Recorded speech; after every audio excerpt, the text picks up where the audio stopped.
The playoff action is rolling right along, and that means one thing. It's win or go home. For our third round of playoff coverage, we had some very intriguing games here where some turned into blowouts and other ones were close, but there were some controversies at the end. So grab some popcorn, sit back and relax, and come with us in the 740 zone for week 3 of playoff coverage.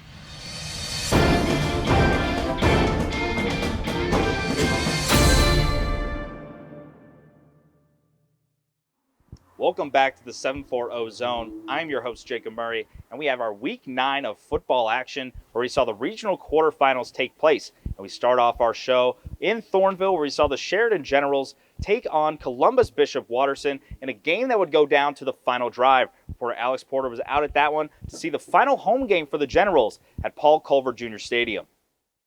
Back to some more playoff action in Thornville as the Sheridan Generals took on their biggest challenge of the season, the Bishop Watterson Eagles.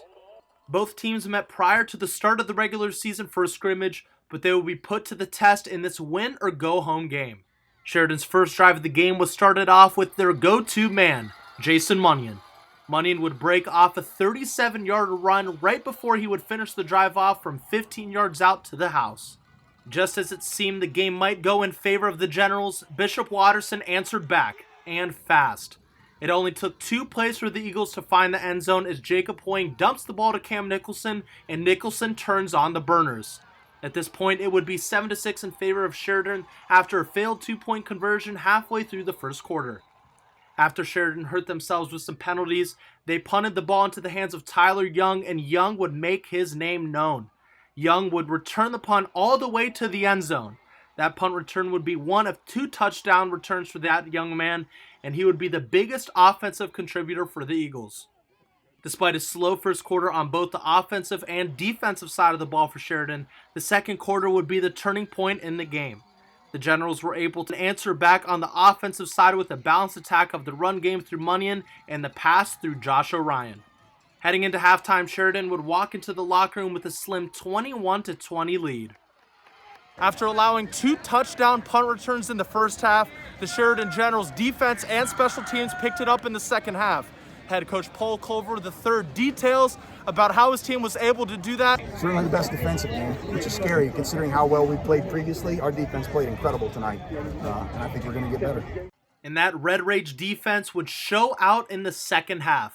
Besides the Sheridan drive halfway through the third quarter that ended in a touchdown from none other than Jason Munyon, the second half featured no more scoring. Whenever the Eagles got into Sheridan territory, the Red Rage locked up. One example was this Corey Anspaugh interception on Jacob Hoying. The Generals put on display what it meant to have a right mental attitude. Star linebacker Shea Taylor describes the importance of the defense, including the defensive line that helps anchor possibly the best defense Sheridan has ever seen. It starts up front with their defensive line. That's a big part in our defense, and they don't get recognized enough because they're opening up holes for the linebackers. When the linebackers go to glory, it's the same thing like offense. It's the D-line. That's where it starts, and then we're just backing up, and they make the plays for us. With less than 2 minutes in the game and Watterson driving, Taylor would make the play of the game, intercepting Hoying again and sealing the 28-20 win for Sheridan. The Generals will move on to have another big challenge next week as they take on Columbus Bishop Hartley on the road. Reporting for the 740 Zone, I'm Alex Porter. The Generals got the win at home for the final time this season and look to display exactly what they can do in the 6-1-4 next week. Thanks for the good work, Alex. Now we head over to our next game as Granville took on DeSales, and on Friday night, reporter Nick Henthorne and I were out at that game to catch some of the action. We only got about 8 minutes into the game, and then the storms rolled into the area. The game got postponed and moved to Saturday at 3 o'clock. So, Nick, in that game, how are both of these teams kind of preparing after a delay like that? Yeah, 2 days of football between the Blue Aces and the Stallions. Like you said, Jacob, you were with me on Friday, but on Saturday had to go to Fairland. I'm sure you'll talk about that later. But this team really picked things up after the game restarted. Yeah, Granville was up 7-0 when this one was postponed, but what happened on Saturday? Jacob, the game resumed with a few minutes left in the first quarter, and Quintel Quinn didn't waste any time. 2 rushing touchdowns 1 minute into the restart. It had the Stallions up 14-7. Yeah, you were waiting for DeSales running backs to get going. Quintel Quinn and Jonathan Thompson definitely made an impact on Saturday. They absolutely did. 6 touchdowns between the two, made for an unrelenting rushing attack. Wore down the Blue Aces. It helps when your running backs are as big as the other team's linemen. A dominant day. Even still, the Stallions weren't running away with this one at halftime, led 20-15. And Granville had some bright spots, and they retook the lead with a kick return touchdown from Keyshawn Bonner, but it's going to be hard for any team to hang with the Stallions. Yeah, the Stallions made game-breaking plays in bunches, a pick 6 from Jonathan Thompson, a fumble return touchdown from Matthew Stewart, and a deep shot to Nathan Barber in rapid succession. Had DeSales pulling away in the third quarter, and Granville couldn't quite keep pace. They'd fall 56-35. Looking ahead for DeSales, they have a big matchup in the regional semifinals as they take on undefeated Jonathan Alder. But as for Granville, of course, they have a lot to build off after this season. Yeah, Granville will lose some key players, Jacob, but also retain some. They've had a very interesting year under first-year head coach Wes Schroeder. Keep an eye on our socials for my season review of the Blue Aces, and we talked to Coach Schroeder about his team season after the game. Our kids didn't back down. You know, we had a lot of reasons to come into this game scared. Our kids weren't scared, so they came in, ready to play last night and today. So that's the biggest positive I saw is our kids ready to fight, and they fought. And of course, Coach talked about how his guys fought until the very end, so this should be a nice step in the right direction as the Blue Aces prepare for next season. Thanks for the good work, Nick. Now we stay in Region 11, where 2 former high school teammates at Jonathan Alder coached across the sidelines from each other at their alma mater. Will Price has the story. When London faces off against Jonathan Alder, it won't just be a rematch between the conference foes, but a reunion between the 2 head coaches. Red Raiders head coach Kyle Cutler attended Jonathan Alder and graduated with Pioneers coach Brett Glass in 2003. Cutler said their relationship goes back nearly 25 years. We were on the same football team, and we were part of the first football team to actually win a state playoff game at Jonathan Alder. So I know Brett pretty well. Good man, good coach, but I have a lot of respect for him. While both coaches have been at their school since 2014, it wasn't until recently they both joined the Central Buckeye Conference. Last year was their first meeting against each other, and Glass called it surreal to see his old friend across the sideline. It was nice at the end of the game. He gave me a big hug and stuff, and wished me congratulations last year after we won. And we were cordial after this year as well so far, and I wouldn't expect anything different from him. Going into the game, Cutler was 0-2 against his alma mater, but that will not change the approach for his team. Oh, well, it is what it is. We're London. We'll play anyone, anywhere, anytime, so we don't mind who we have to play. It was a defensive slugfest on Saturday, with the Pioneers coming out on top. Jonathan Alder won 14-0 to stay unbeaten on the year. They will take on Columbus DeSales next week in the regional semifinal. For 740 Zone, I'm Will Price. And of course, as we've mentioned earlier on in the show, Jonathan Alder got the win over London 14-0, advancing to take on DeSales in the next round of postseason play. This must have been a very interesting game for both coaches in this one. Thanks for the good work, Will. Now we head over to the Trimble Tomcats. After graduating a ton of seniors from last year's team, the 2020 year looked more like a rebuilding year. As the year went on, they continued to get better and better. And reporter Sam Wiesneth talked with Coach Phil Fairs and Blake Guffey about how they've kept improving as the year has gone on and as the schedule has turned from the regular season into postseason play. People said they didn't have preseason. We had a preseason, honestly. We went to the park and we did a bunch of drills, ran some offensive plays, so I think we were ready. The Trimble Tomcats started this season with a lot of unknowns, mainly an entirely new offensive line. I've never had a team that had no returning linemen. That was our biggest concern. Everyone said we wouldn't have a line, and they've proved everyone wrong throughout the year, and they've stepped up big for us, and it should. This fresh offense is looking different than it has in years past. Yeah, last year we were a lot of wishbone. We ran the wishbone 90% of the time. Using what we have, we got good receivers, good tailback, and so we're trying to spread the field out a little bit more, and so it's really a completely different team. Yeah, freshman year we came in and it was just all wishbone, and then we knew we had to get some passes last year because in the championship game we didn't really pass much, and when we were forced to, it didn't really work.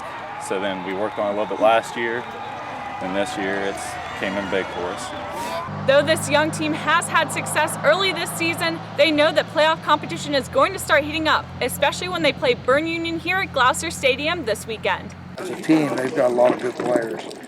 So, our defense, again, has the work cut out for it. In our regular season, 3 of our 6 games were close, right down the wire. So that's prepared these guys for the playoffs. The Bern Union Golden Rockets fly into Gloucester Memorial Stadium to take on the always confident Trimble Tomcats in the 3rd round of playoffs. With about 5 minutes left in the first quarter, Tabor Lackey's gonna air it out and Blake Guffey's gonna snatch it up. Now he has to fend off some Bern Union defenders. He's not gonna sweat it though. Look at this, the Rockets are crashing left and right. Guffey makes a dive for it and it's a touchdown, 7-0 Trimble.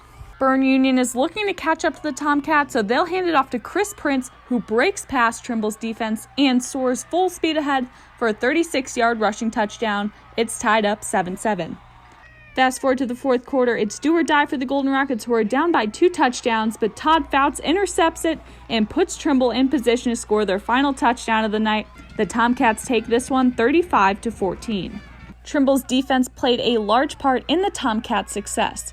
They held Bern Union to just 36 rushing yards. The Golden Rockets were forced to pass and had a 47% completion rate and 77 total passing yards. They also threw 2 interceptions. Bern Union played a tough defensive game as well, forcing Lackey to pass. He passed for 126 yards with a 60% completion rate. Lackey also led the team in rushing yards with 87. Bryce Downs was right behind him with 72. Blake Guffey also found success with 87 receiving yards. Though the Tomcats' young offense has made huge strides this season, head coach Phil Ferris understands that the defense has been the key to their success.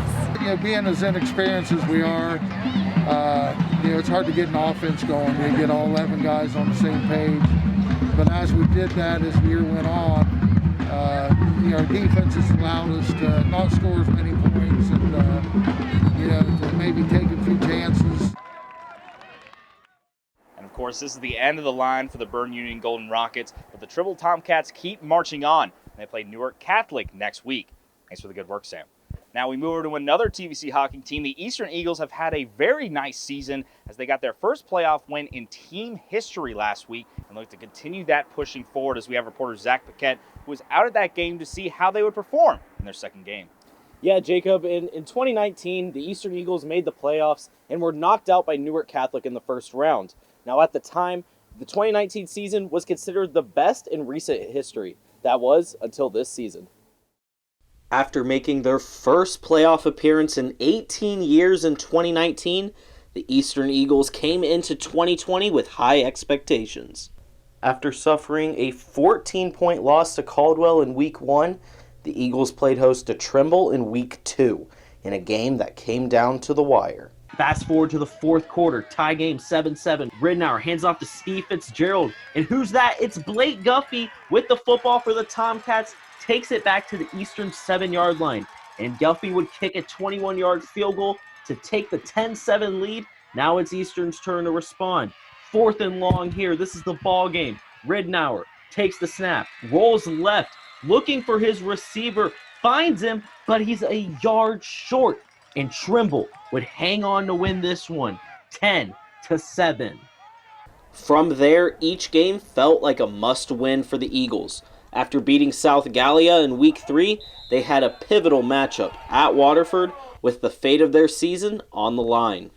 Eastern Eagles soar into Wildcat Stadium looking for a huge conference win. 4th quarter now, Eagles opt for a field goal, and it's good. It's 10-0 Eagles. And on the onside kick, it's Newland fielding the ball for the Eagles, and they'll hold on to win 10-8 over the Wildcats. To come up here and Waterford's a tough place to play, and to gut out a win just like we did, that was great. I mean, all our kids played really hard, and we just gutted them. But it wouldn't be smooth sailing just yet for the Eagles. Injuries to Connor Ridenour during the Waterford game and Blake Newland during the Southern game meant other players needed to step up. Brady Yonker stepped up at quarterback as Ridenour moved to tight end. In the backfield, Steve Fitzgerald emerged as the lead guy in a run-heavy offense.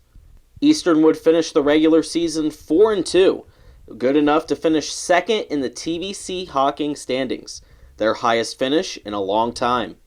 Every team I've had has played hard and they've done great, and it came to these guys and we finally got that rock like last year and this year, so we can get over the top. The Eagles look to ride the momentum from the regular season into the playoffs. They took on Caldwell, who beat the Eagles in Week 1, but it was Eastern who got the last laugh in this historic win. 11-seeded Eastern Eagles taking on 6-seeded Caldwell in this huge playoff matchup. Steve Fitzgerald again up the middle, fakes out the cameraman, but he'll score standing up 23 yards out, but Caldwell wouldn't go down quietly. Braxton Dudley fires a pass, finds Dawson Moore in the back of the end zone, 20-8 Eagles after the 2-point conversion. And on to the second half, Steve Fitzgerald again, 21-yard score. It's 26-8 Eagles at this point, and they would hang on to win 26-14 for their first ever playoff win. It's kind of a little overwhelming because, it's the first time that this has happened. We want to keep it rolling. That's what we said. It's all the coaches, We don't want this to be the last week we practice. So hats off to the kids. That was just a meat grinder game, and they did a great job. And like Coach Newland was saying, this Eastern team is just taking the season one game at a time, and they found themselves in a nice little playoff run. Yeah, no, but they had a tough matchup in their next matchup against River, the 3 seed in the region. So how did this game kind of play out? Yeah, Jacob, River proved to be the better team, to put it simply. The River defense had a great game plan to counter Eastern's run-heavy offense. River's Chase Lawrence intercepted Brady Yonker twice in the first half and returned one for a pick six to close out the half. Jacob, Eastern didn't cross midfield until there was 30 seconds left in the first half. Yeah, the Pilots were able to put up 35 points on the Eagles in the first half. Was it great offense by the Pilots or defensive breakdowns by the Eagles? Well, Jacob, after talking to the River head coach after the game, he said that they implemented almost an entirely new offense. They knew that Eastern had a great defense, and they just threw a spread offense against them. And Jacob, not many teams in the TVC Hawking play with this style of offense. The closest team would be Trimble. River's Brady Lolithan and Michael Johnson connected for 3 touchdowns, and when Eastern started finding their game in the second half, it was too little, too late for them, as River would go on to win 49-13. Yeah, definitely a tough ending to the season for the Eagles. Right, Jacob, but this team deserves a lot of props. They played their hearts out each game, and after starting the season 0-2, they rattled off 5 straight wins. They finished second in the TVC Hawking standings, which is their best finish in a long time, and they won a playoff game for the first time in the history of Meigs County. Huge steps in the right direction for this program, and despite the tough loss, both Coach Newland and Coach Flannery of River had some high praises for this group. Mr. Fitzgerald's a player. Number 50's a player. I was talking to Coach's son. I feel bad that he didn't get to play. I think things would have been different for them. It was number 7 in the game. We were able to key on 14. This senior class, you think about, if you put your heart and soul into anything for 10 years, you think about what that would mean to you, And we have, me, the seniors, and the underclassmen.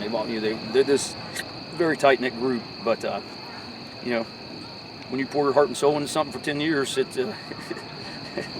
means a lot. And I don't think it's sunk in yet that it's done with these seniors. The Eastern Eagles will look to build off of what arguably could have been the greatest season in their team's history as they look to continue the momentum going into the 2021 season. Thanks for the good work, Zach. Now we head over to Division 4, where 2 Licking Valley League Division champions faced off. Reporter Michael Roth has more. It's playoff time, and that means it's Licking Valley Panthers time. Licking Valley has made back-to-back Final Four appearances and looked sharp again in the regional quarterfinals. Jimmy LaRue falls on a fumble to make it 7-0, and after that, it was the Dylan Dodson show. We give him the yellow mushroom in Mario Kart, speed him up all the way to the end zone. Next Panther drive ends with the same result. It's Dodson making a cut to the outside, and then he's going to tiptoe down the sidelines to stay inbounds, 21-0 Panthers. Cameron Palmer is like, I'm going to keep it myself. He finds the end zone, 28-0. And finally, it's going to be Dodson again, 35-0 before halftime. Panthers roll to a 49-0 victory in a game that meant a little more than usual to this team. There's a lot on the line here. Not just a playoff win, but it was also kind of a, we built it up as a league championship. They were the champions of the other division, so, I thought our seniors got the team ready to play. Licking Valley advances to play the winner of the BloomCarroll-Carrollton game. And of course, BloomCarroll is coming off of 22 days of rest, and reporter Brian Kerb has more on how they've prepared for this game after so much time off.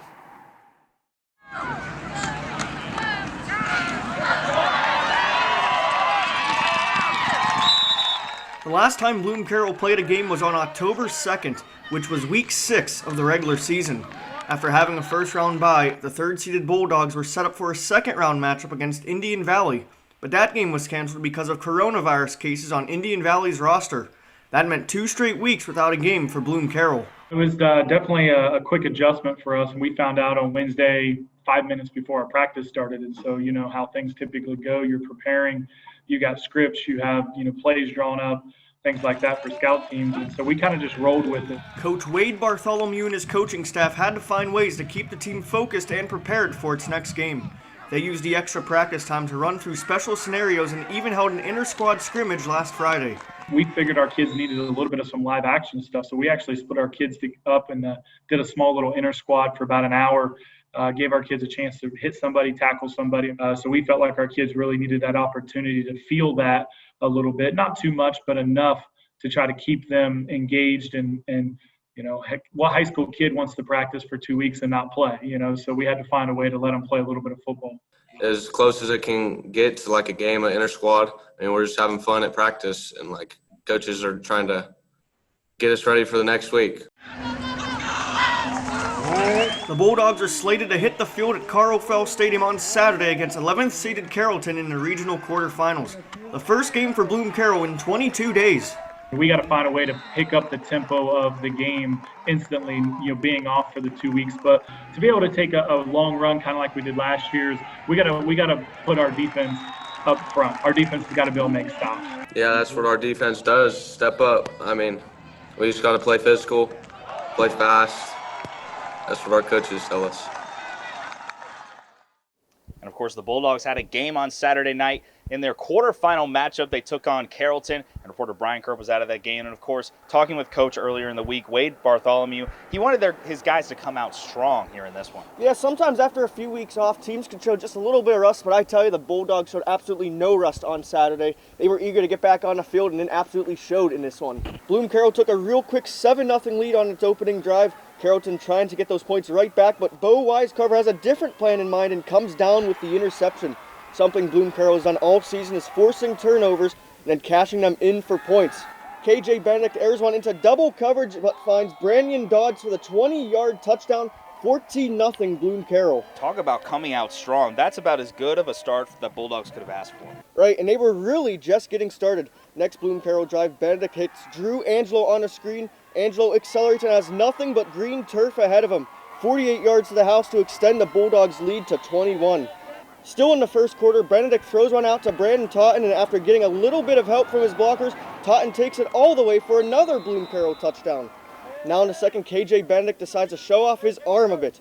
Benedict winds up and throws an absolute dime to Brandon Dodds, and Dodds goes 89 yards to put the Bulldogs up 35-0. How about KJ Benedict in the first half? 7 for 7, 206 yards, and 4 touchdowns. And after a long touchdown like that, why not an emphatic dunk from Brandon Dodds? The Bulldogs certainly had a lot of fun in the first half of this one. Now with a 35-0 lead at halftime, BloomCarroll's lethal defense continued to assert its dominance in the second half.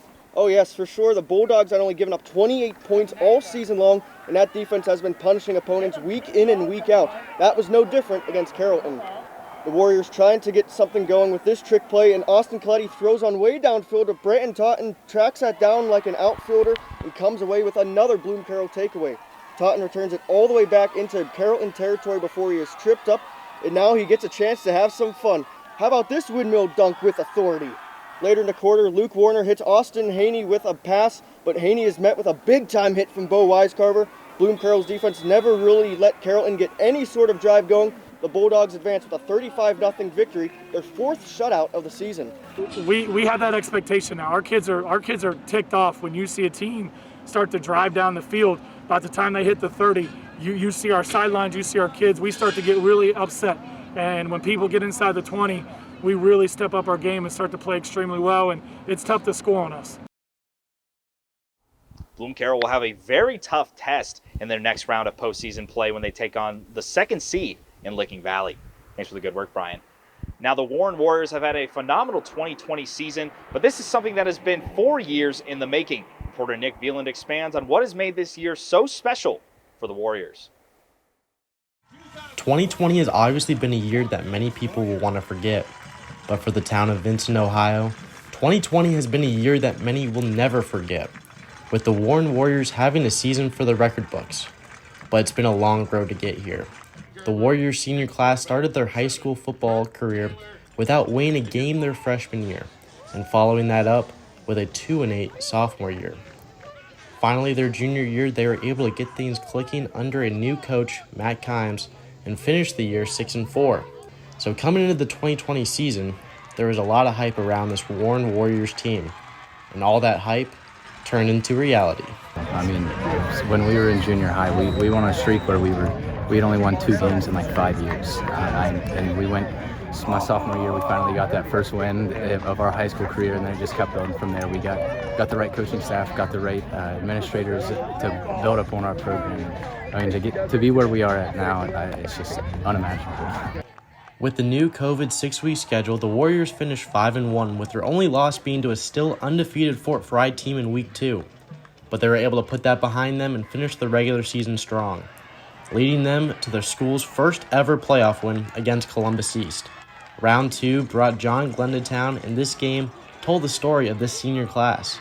The Warriors were down 21-6 at halftime, and in the second half, everything finally clicked, and they stormed back to tie to send this game into overtime, and that's when they finished the job to move them into the next round, and only made more clear the resilience of this Warren team and senior class. As freshmen not winning a game, and as sophomores winning 2 games, to hosting 2 playoff games and winning 2 playoff games is just a testament to the kids' belief in each other and what we're trying to get them to believe in. And like I said, we're going to enjoy the heck out of this one, but hopefully we're not done yet. Saturday, the Warriors go to battle against St. Clairsville as this Warren team fights for another week. Nick Veland, 740 Zone. And as for their game, the Warriors would fall to St. Clairsville 26-0. The Red Devils move on to take on Meadowbrook. And as for the Warren Warriors, this ends a historical season that they just endured. Thanks for the good work, Nick. Now we head over to the Waverly Tigers, who had a very impressive win against Norwood last week, but they have an even tougher opponent in the McNicholas Rockets this upcoming week. Reporter Jack Demler went out to McNicholas to check out what Waverly was up against. Following a 27-0 victory against the Unioto Shermans, the McNicholas Rockets gear up as they get ready to take on the Waverly Tigers in this year's regional quarterfinals. An important factor in the Rockets' last victory against the Shermans was their incredible defensive outing. The Rockets' defense held the Shermans to less than 100 total offensive yards and didn't allow a single score. It's been consistent all year. Our defense is playing well, throughout the year, and it was the same the other night as well. Anytime you get a shot out in the playoffs, you're doing something well. So hats off to our guys. Another important piece to the Rockets' victory was the play of starting quarterback Pierce Taylor, who threw for 89 yards with 2 touchdown passes and rushed for 42 yards with a rushing touchdown. It was his first start of the year, so it was. He needed it. We needed to have it for him, right? To come out here and throw 2 touchdowns and run another one is kind of ease himself into this thing. So, it was a great performance by him. We were really proud of him. As they gear up to get ready to take on the Waverly Tigers, it is all about the preparation and mentality.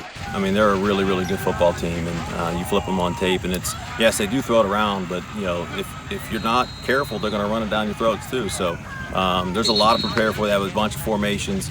It's one of those games where they can kind of a lot of window dressing and kind of do the same things, but if your eyes aren't right, it's going to be a tough outing. So we're going into this game like we do every week, and we prepare really well and try to play our best. And if our best is good enough, then great. If not, we tip our cap and move on.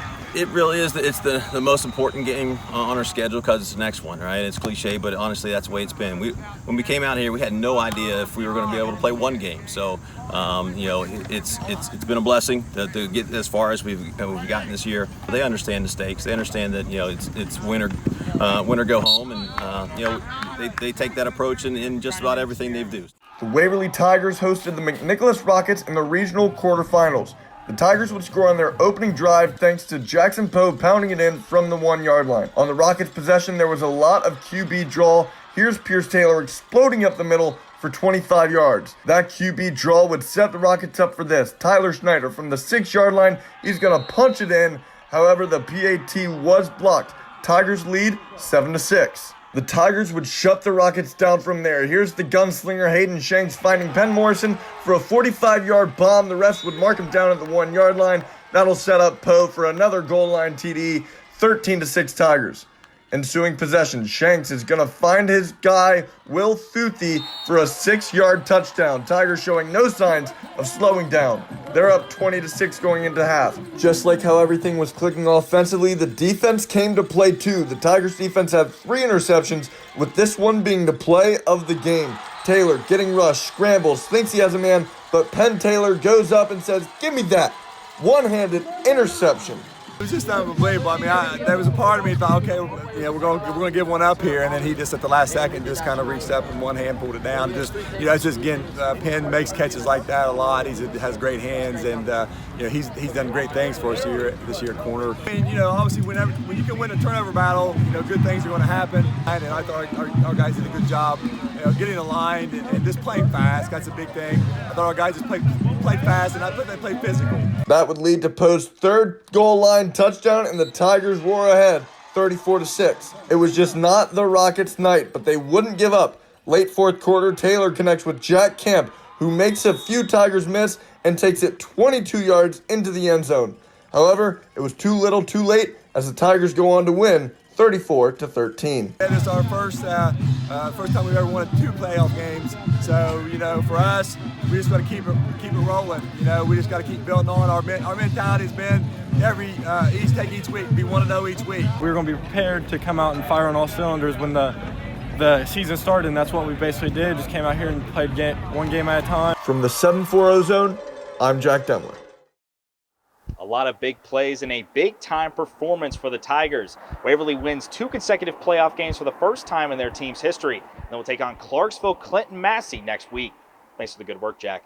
Now we head over to the last 2 remaining runners-up in Division 5 as we looked at Johnstown Monroe take on Ironton. Reporter Joe Collins was at this game to catch up on all the action between 2 Titans in Division 5. Ironton meets Johnstown Monroe in the playoffs for the second time in 3 years as the Tigers look to get revenge for their 2018 loss. The Tigers got their drives going with big plays as Taden Carpenter finds Ashton Duncan over the middle. He cuts up the field and he sprints ahead before being brought down at the 8-yard line after a gain of 54. Carpenter would cap off the drive with this 1-yard scamper to put Ironton up 7-0. But we all know why we're here. Reed Carrico, the Ohio State commit, was lighting it up whenever he touched the ball. First, he goes on a wheel route and takes it 33 yards to the house. Right before the end of the half, Carpenter runs the option, pitches it to Carrico. He sprints towards the sideline, cuts back, escapes through many would-be tacklers, and look at that acceleration. He is gone, ladies and gentlemen. 44 yards, 21-0. First drive of the second half, Carrico gets the handoff. Great blocking gives him a clear path. He stutter steps, and no one will tackle him. 39 more yards to the crib as the Ironton offense has shown no sign of slowing down this year. Carrico talks about what makes this offense so dangerous. Our O-line's been absolutely killer this year. They've improved a lot from last year, and we're deep up there, and we're really experienced. Every other position, like running back and receiver, all that, we're too deep everywhere, and we got guys that can make plays at any time, explosive guys, we got big guys, we got it all. Even though Carrico had a stellar performance on offense, he is a linebacker commit to the Ohio State University, and he was an impact player on the defensive side of the ball once again. A 4-star linebacker, the number 73 recruit in the country, and he showed you why on the field. He was making an impact even when he wasn't in the play because the offense always has to worry about him. And he wasn't alone in his effort. The defense showed up and showed out, including forcing 3 turnovers in the second half. They're aggressive and they fight the football. I'd say just what we like. You know, they're on the edge of reckless, but they play with great discipline too. The Tigers have their 3rd shutout of the season as they avenged their loss 2 years ago with a convincing 42-0 victory. And of course, Reed Carrico is always a fun player to watch, and they advance to take on Harvest Prep next week. Thanks for the good work, Joe. Now we stay in Region 19, where the Wheelersburg Pirates took on Bishop Ready in a matchup of the 3 versus the 6 seed. Reporter Ryan Kincaid was out at the Berg to see if the Pirates could hold off a unit very hungry for the upset. The black flag is hoisted. That means the Wheelersburg Pirates were ready to fire their cannon and battle the visiting Silver Knights of Bishop Ready. First score of the game came halfway through the first. Eric Lattimore on the run up the middle, making defenders miss for 6. Reedy quarterback Darius Parham wants to answer quickly. Handoff to halfback Brian Fitzsimmons. He's nearly untouched to knot the game at 7. And on defense, P.J. Daniels comes up with a big play. Berg quarterback Jake Gregg steps back and is swarmed on the blitz to end the quarter. Beginning of the second, enter the boomstick. Kicker Braxton Salmons from 45 yards out. The kick is away, it's in time, and it is good to put Wheelersburg up 10. And that field goal will prove to be the decisive play of the game, always keeping Wheelersburg 3 points ahead of Bishop Ready for the rest of the game. We knew that if we weren't going to get that first down, then we were 100% going to go for the field goal. We got trust in the whole special teams, and the coaches trusted, so we knew. The Pirates would go deep on their next drive to score via the hands of Matthew Miller. Reedy pulls it back with another Fitzsimmons touchdown on the ground, which kicks off a sequence of back-to-back turnovers. First a fumble by the Pirates, then on the very next play, this interception by Josh Clark gives the ball right back to the Pirates. Halfway through the fourth, here's a connection from Parham to Andy Schultz. It's a 24-21 ball game, and this is a crucial 4th down for the Pirates. Kenny Sanderlin on the quarterback keeper up the gut, powering forward for 6. And Reedy's last gap pass to the end zone is batted away, allowing Wheelersburg to take the knee and advance to the Region 19 semifinals. They travel to 2nd seed Ridgewood to play the Generals, the winner of which will play the winner of Ironton and Harvest Prep for a regional title.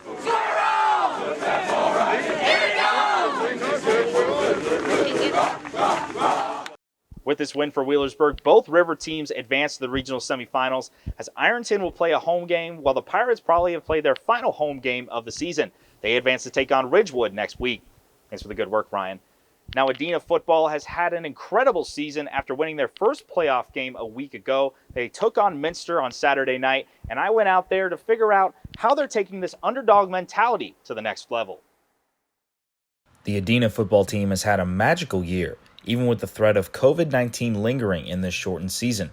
They finished the regular season undefeated, outscoring opponents 288-74 in that stretch, and found a way to get their first playoff win in school history last week when they took down Parkway 37-0. It was an accomplishment head coach John Penwell wanted his players to soak in, but credited his seniors as a big part of the team's success. Work ethic that they put into the program to get us to where we're at now, and then this senior class coming through for 4 years, bought into it and continued to work, and the work's finally paid off. After winning their first playoff game in team history, they look to keep the momentum going when they take on Minster here in the second round on Saturday night. And the community here in Adena will be right behind them all the way through.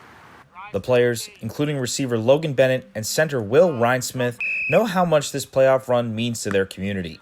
It'd just be huge for our school because we haven't won a playoff game. This year we've won one. This might as well make it two.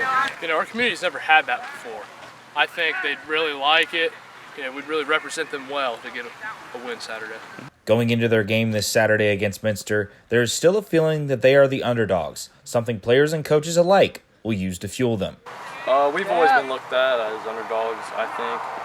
Just years past, just coming through and just slowly keep winning. You know, I don't think we've been respected to what we should be respected all year. So I think if we go out and we win Saturday, it'll really show that we deserve our respect. When you look at the MAC and their record and their history of state championships, I don't think they look at us the same way as we look at the MAC. We've got a lot of respect for them up there, and they play really good football, and their brand of football is really good. But we believe down here in Southern Ohio we have really good football too, and we want to go out and try to prove a point. Coaches preach for the players to come out and play physical after practice, a message that has been said all week as these Adena Warriors look to gain respect for Southern Ohio football. For the 740 Zone, I am Jacob Murray. Of course, Adena had a game against Minster on Saturday night.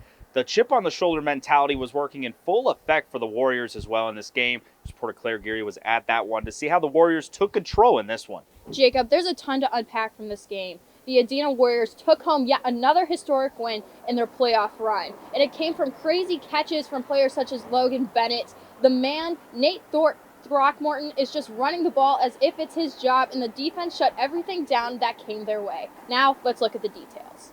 The sounds of cheering are a familiar one for the Warriors when playing at home, with the plays that came in clutch, such as this one from Bennett. He led the night with 79 receiving yards for Adena from airmail thrown his way from Preston Sykes. The offensive chemistry was prominent Saturday night across the board. Coach Penwell mentions how Sykes and Throckmorton are football junkies and leaders on both sides of the ball. They're crucial. Offense, defense, special teams. Those guys do it all. They're football players. They're football junkies. And I couldn't ask for a better group of players to have to coach. To say Throckmorton is a leader is an understatement for this Warrior offense. He is everything and more, and it shows in his 89-yard touchdown run to open up the floodgates of scoring for Adena. You could tell how excited that sideline was, and the celebrations continued throughout the night. Sykes had an impressive 3 touchdowns for himself, which were crucial in red zone territory. He had a total of 106 rushing yards, and he was successful in running the ball up either the middle or towards the right side of the end zone to put points up on the board. Now, we talked a lot about this offense, but guys like Throckmorton and Sykes are very crucial on the defensive side of the ball as well. Yeah, those two guys swarmed against the ball, which was crucial to keeping the Wildcats out of the end zone. Again, the dynamic duo of Sykes and Throckmorton were successful, but this time in stopping the only touchdown attempts from the Wildcats. The two had double coverage on the receiver, forcing an incomplete pass. But there were other standouts such as Clay Wilt, who read the offense and put himself in position to make an interception late in the second half. But collectively, the defense sealed the deal with a loss of yards for the Wildcats to lock in the win with a final score of 28-0. The Warriors will travel to Bainbridge to take on Mechanicsburg, who is also undefeated. Thanks for the good work, Claire. The Fairland Dragons got their first ever playoff win last week in team history, and reporter Michael Roth traveled to Fairland to see how the town of Proctorville is reacting to it. The Fairland Dragons came into this shortened football season without a single playoff win in school history, but after a second straight blowout of Rock Hill, the Dragons have snapped that streak. It's not only a big thing for our football team, it's a big thing for the community. They've been pounding at it for a while, and we were blessed to be the group that broke through. Fairland has an explosive offense led by quarterback Max Ward. He's helped the Dragons score over 27 points in every game so far this season. Doing what we've been doing, we're pretty good on air attack. We can also run the ball really well. We got fast linemen that get out there on screen passes, so I think we can spread them out well, hit them with screen passes like we've been doing. One playoff victory is sweet, but Fairland will be looking for more as they get the opportunity to host another playoff game in the regional quarterfinals. I think it's really awesome that everyone comes here. It's really like putting Fairland on the map, putting our city on the map, and I think it makes us feel more comfortable playing here. The Dragons will look to continue their momentum they've built this season with a chance to advance against Nelsonville-York on Saturday. I think we just have to keep our head on straight, stay focused, and come back and get another home win. And now we are on to our final game in our coverage this week as we go to Division 6 Region 23. The Nelsonville-York Buckeyes took on the Fairland Dragons. And this was one of the craziest games I have ever covered in my time covering Southeastern Ohio football. Fairland got out to a very quick start in this one as quarterback Mac Ward found his guy Gavin Hunt for a huge touchdown to start off the game, going up 7-0. And then later on in that first quarter, Ward again would find a different receiver this time in Xander Schmidt in the end zone, and that would put them up 14-0, and it really looked like the Dragons were about to run away with this one. But then the Buckeyes kept fighting back, and this would be a common theme all night. On a 4th and 12 from the 36, Drew Carter finds Alec Taylor, and he would find his way into the end zone and cut the lead to 14-7. On the very next drive for the Dragons, it would stall, giving it to the Buckeyes. The Buckeyes would stall as well, and then on an ensuing punt, it would be all Gavin Hunt again. He would return a kick for a touchdown, putting them up 21-7 going into the half. Coming out of the locker rooms, quarterback Drew Carter knew he had to get something going, and he responded big time, driving the Buckeyes right down the field, and he would punch it in from 1 yard out, cutting this lead to 21-14. But then right away, the Dragons scored right back. Ward finds Schmidt again for the score, and that would put them up 27-14 after a missed extra point. The Buckeyes did not quit all night in this one. Carter scores again from a yard out, and it's 27-21. And then they would get a big stop yet again as the Dragons would stall, and they would have to give it back to the Buckeyes. And late in the game, 27 seconds left, Drew Carter throws up a prayer, and Alec Taylor comes down with the catch in the end zone for the touchdown, and the Buckeyes took the 28-27 lead late. However, this one was not over, and there would be a very controversial finish in this one. As we start out, the Dragons drove it down the field. They're in the red zone. This throw to the end zone, and it seems like it is picked off, but instead it is called incomplete on the play. And again, the Dragons would have a shot at the end zone on 4th down. They would throw it up yet again, and it seems like again it is picked off. However, Ethan Gale got called for pass interference on the back end of the play, and that means it would set up a chip shot field goal for the Dragons as they would take this one 30-28. A lot of controversy after this game, after 2 straight calls went against the Buckeyes. And of course, Coach Rusty Richards was not very pleased with how this game ended. Like I said, we thought we had one in the grasp of our hands. And, I ain't felt this too many times in my, I've been playing football since 2nd grade and I'm 45. I ain't felt too many times where I've been, I guess the word cheated is what we'd have to use. And right them last couple plays, I felt like they didn't want us to win. That's all I can say. And as I had mentioned before, this is one of the craziest finishes I have ever seen while covering high school football. And of course, the biggest point after the game was the controversial ending that this game had. Buckeyes faithful in the fans and also the players, and even Coach Richards felt like they might have gotten a little robbed of a chance to move on to the next round. However, it'll be Fairland who is the one to move on to take on Colgrove in the next round of the postseason. And that'll do it for us here at the 740 Zone. A crazy week that we had just witnessed, and we have even more in store with the regional semifinals coming up next week. Of course, be sure to check out our Twitter and our Facebook pages for all up-to-date content and also scores from last week's games. And I'm your 740 Zone host, Jacob Murray, signing off.